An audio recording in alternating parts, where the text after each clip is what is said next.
mirimo ya gisiasa ya Linda Mwananchi yekoragwo no senator we county ya Nairobi Edwin Sifuna yakorete tare yabo ime yorogongo rwa Gusii nigo yokorigekerwo kibwo bunge kurwa sensemo ye bunge yo ya Nyaribari chache Daktari Joseph Birundu agikiriboro ebikoro byogosagani ebyo byabete bikwenekirwa aburi tukoregoro ase ogosagano ko nigo abantu ao batigire tuchingoma ao enibo gosariwa na boigo chigari Birundu asenkwane ya enigo boigo amochire burayo bobe mu bunge orabisi zairi janda ase ogosinywa kurwa bokoreri obwekerano guchiase abanyaribari.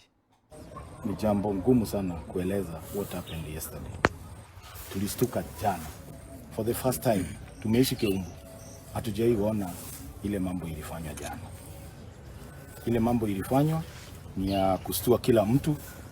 Wamama jana wakufanya kazi, wakufanya biashara yao. Wale watu walipigwa jana na kuumizwa. Vile umeona wengine wale tulikuwa tunatembelea usiku hospitali ni wengi sana. Na makosa yao kubwa ni kututembelea hapa Keumbu, Nyaribari Church. Tumekuwa peaceful kutoka huko Kitutu Chache South, hakukuwa na shida yote. Tukakuja town, watu wakasalimiwa, wakasema mambo yao, wakamaliza, wakaenda vizuri. Kufika Keumbu, ule tu ambaye tulichagua hapa Nyaribari Church.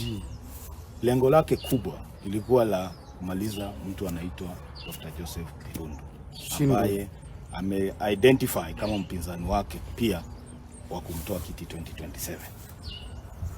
Naambia ndugu yangu Zairi, tulikupea opportunity ya kuserve watu wetu. Haujafanya kitu yoyote katika ile pesa umepewa ya kufanyia CDF, kufanyia kazi yetu.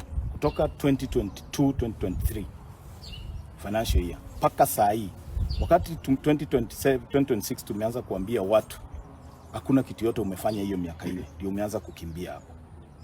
We are trying to tell our MP kindly, brother, maliza hiyo mwaka moja imeisha, uende.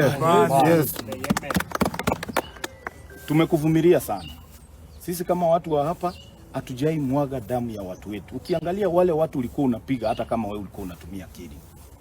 Ukiangalia wale watoto wadogo, wasichana, wavulana, wadogo, wamebeba tu bango.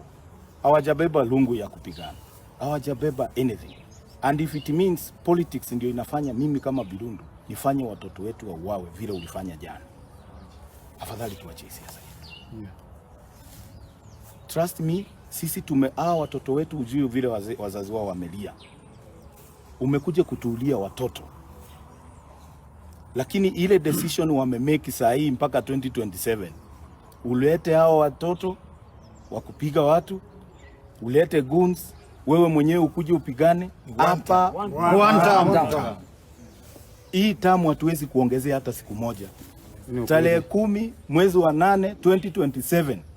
Ule mjumbe atakuwa mjumbe wako, ndio nikuonyeshe vile unafaa udili na watu wetu hapa. Itakuwa Dr. Joseph Birundu. Yes.